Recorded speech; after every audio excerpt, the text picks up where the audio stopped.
You check your phone 150 times a day. You tell yourself it is for work or important messages, but deep down, you know the truth.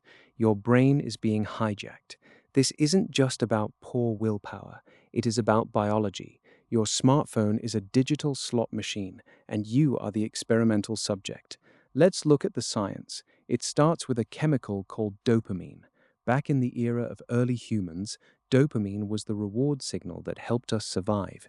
You found a berry bush, dopamine hit. You hunted a deer, dopamine hit. It rewarded survival behaviors by making us feel good, so we would repeat them. But today, we have hacked that system. Silicon Valley engineers did not stumble upon this design by accident. They utilized a concept called variable rewards. It is the same psychological trick used in Las Vegas casinos. When you pull the lever on a slot machine, you do not always win. Sometimes you win small, sometimes you win big, and sometimes you get nothing at all. That unpredictability is exactly what makes the behavior addictive. Every time you pull down on your Instagram feed or check for an email, you are pulling the lever. Will there be a notification? Will someone have liked your photo? Will there be a funny video? Most of the time, the answer is no. But that tiny chance of a reward keeps your brain firing. This is what researchers call intermittent reinforcement. It is the most powerful way to condition a behavior.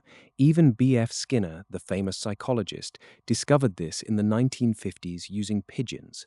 When he gave the birds food every single time they pressed a lever, they eventually got bored. But when he made the food delivery random, the birds hammered that lever incessantly. You are the pigeon. Your phone is the lever, and every ping, vibration, and red notification dot is designed to keep you trapped in a loop. The average person touches their phone 2,617 times every single day. If you are awake for 16 hours, that is about 3 interactions every minute. This constant, fragmented attention has a cost. It is called continuous partial attention. We are never fully focused on our work, our friends, or our meals because a tiny part of our brain is always scanning for that next digital hit. The consequences are not just psychological. A 2017 study from the University of Texas at Austin found that the mere presence of a smartphone reduces available cognitive capacity. Even if the phone is turned off and face down, your brain is working hard to ignore it.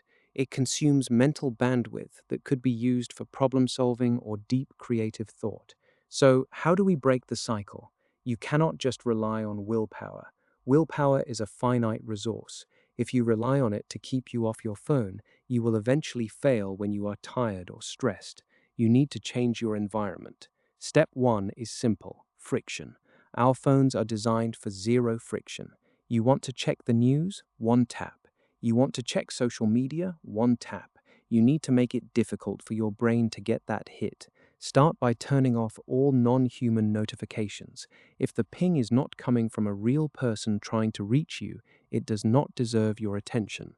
Turn off the news alerts. Turn off the app badges. Turn off the suggested for you notifications. Your phone should only speak when someone actually needs you.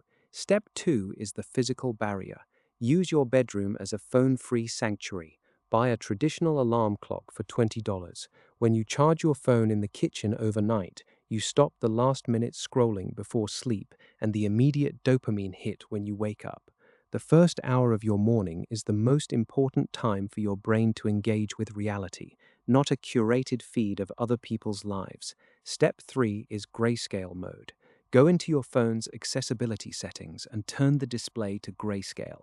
By removing the vibrant colors, you make the interface significantly less appealing to your brain. Those red notification badges lose their urgency. The colorful app icons lose their psychological pull. A phone that looks like a 1950s newspaper is much easier to put down than a high-definition candy store. But the most important step is the shift in mindset. We often view phone use as a way to stay connected, but we are actually becoming more isolated.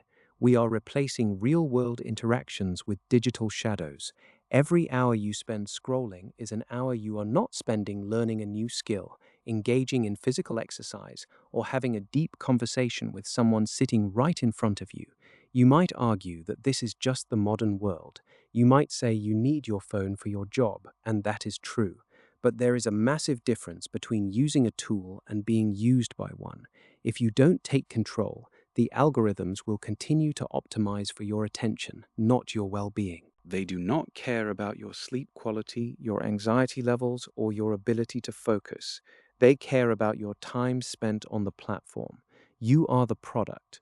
Ask yourself this: if you were to look at your screen time report from this past week, would you be proud of where your attention went?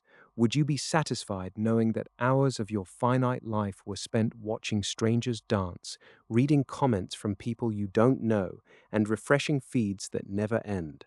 You have a choice. You can continue to be the lab rat in the world's largest behavioral experiment, or you can reclaim your focus. Your attention is the most valuable currency you possess. Do not spend it so cheaply. Put the phone down, look up, and notice what happens when you stop participating in the digital machine and start living in the real world again.